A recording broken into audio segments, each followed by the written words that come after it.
नमस्कार मित्रांनो, तुमचं परत एकदा मनापासून स्वागत करतो मी या नवीन ब्लॉगवर। तर आज आहे आमचा दुसरा दिवस बालीमध्ये आणि आज आपण पाहणार आहोत रील वर्सेस रियालिटी। म्हणजेच आज आपण फिरणार आहोत हंड्रा गेट, तनहलॉट आणि असेच बरे खूप सारे ठिकाण।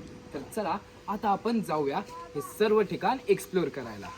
तर मित्रांनो, आज आम्ही चेकआउट करत आहोत या डाऊन लेबर विलासमध्ये आणि हे आहे येथील staff. So guys, all of you, thank you for your hospitality. It was a very pleasure to stay here.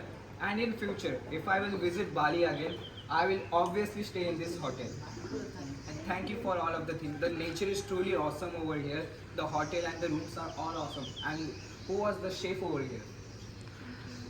You, yeah? Chef. Who's chef? Who is the chef? The food was truly awesome, guys. It's outstanding, really. Thank you, guys. Thank you for the time.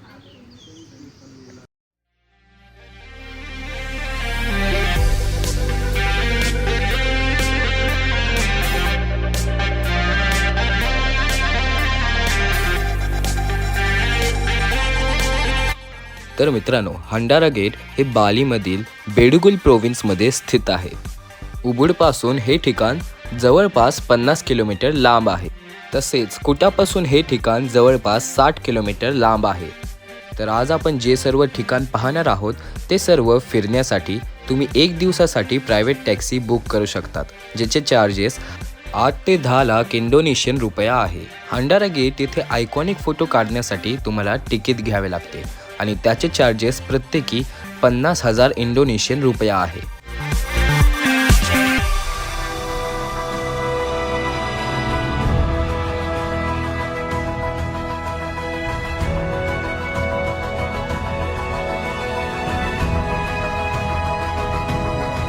तासाचा कठीण प्रवास करून आम्ही पोचलो आहोत या हंडारा गेटवर। आणि तुम्ही पाहू शकता खूप गर्दी आहे मित्रांनो।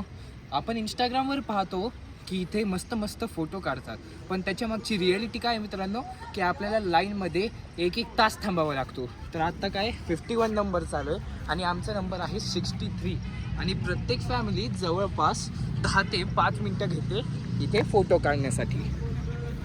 तर असा मस्त व्ह्यू आहे।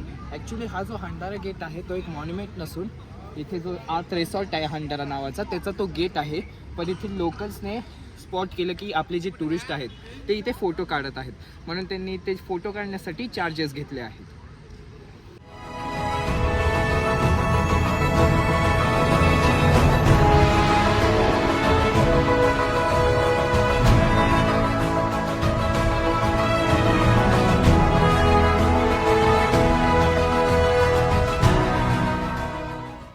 मस्त फोटो काढून आम्ही पोचलो उलंडानू बेरातन टेम्पल पाहण्यासाठी, ज्याचे चार्जेस अडल्टसाठी प्रत्येकी 75,000 इंडोनेशियन रुपया आहे, तर छोट्या मुलांसाठी 50,000 इंडोनेशियन रुपया आहे।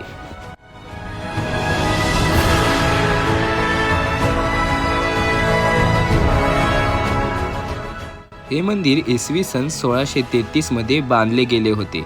हे मंदिर प्रामुख्याने जलदेवता देवी दानू यांना समर्पित आहे।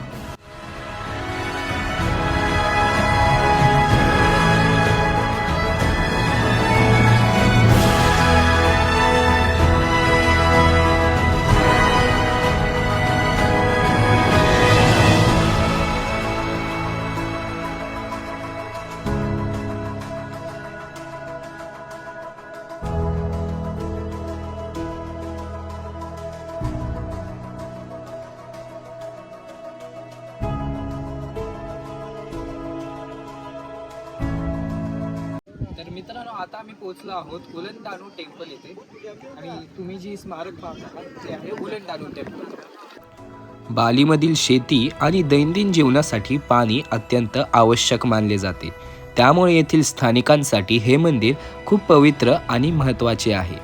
सरोवराच्या काठावर असल्यामुळे आणि आजूबाजूला डोंगरांचे सुंदर दृश्य असल्याने हे मंदिर पाण्यावर तरंगत असल्यासारखे दिसते। हे मंदिर इतके प्रसिद्ध आहे की त्याचे छायाचित्र इंडोनेशियाच्या 50,000 रुपयाच्या नोटावर छापण्यात आले आहे। हे मंदिर पारंपरिक बालिनीज आणि हिंदू वास्तुकलेचे उत्कृष्ट उदाहरण आहे। मंदिरात मेरू नावाचे अनेक मजली पगोडा शैलीतील छतांचे टॉवर आहेत, जे हिंदू पुराणातील सुमेरू पर्वताचे प्रतीक मानले जाते.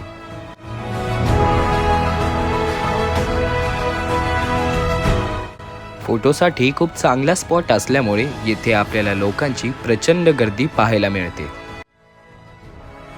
हे ठिकाण समुद्र सपाटीपासून 1200 मीटर उंचीवर असल्याने येथील हवामान अतिशय थंड आणि धुकेयुक्त असते.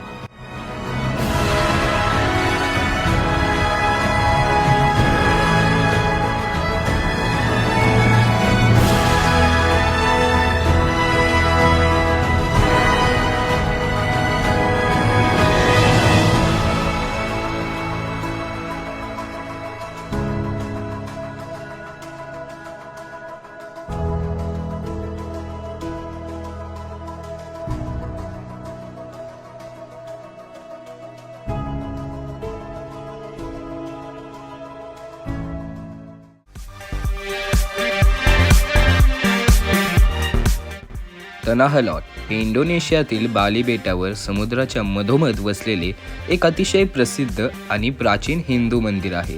स्थानिक भाषेमध्ये तनाह लॉट या नावाचा अर्थ समुद्रातील जमीन असा होतो. हे मंदिर सुमारे 600 वर्ष जुने आहे. 16व्या शतकात डांग हयांग निरार्था नावाच्या हिंदू ऋषींनी या मंदिराची स्थापना केली.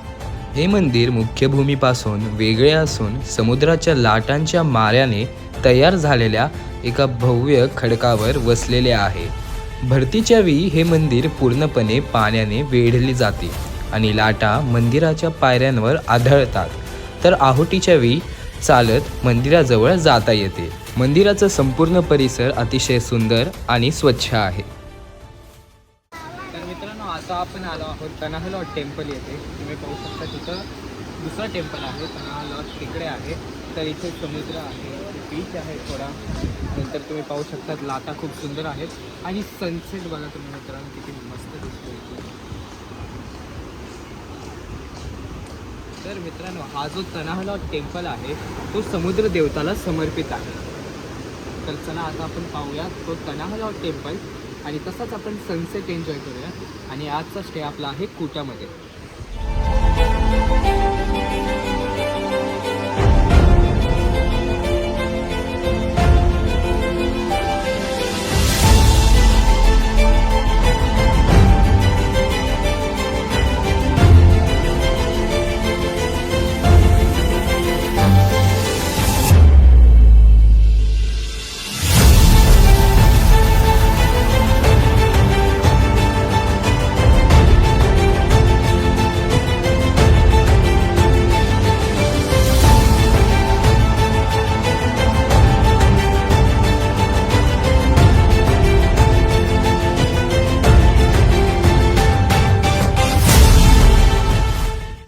या मंदिराच्या मुख्य खडकाच्या खालील गुहांमध्ये अनेक विषारी समुद्र साप राहतात. स्थानिक लोकांच्या श्रद्धेनुसार हे साप मंदिराचे रक्षण करतात आणि वाईट शक्तींना दूर ठेवतात.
पोटभर जेवण करून आम्ही हार्पर बाय ॲस्टन या हॉटेलवर पोहोचलो आणि अशी होती आमची ही रूम.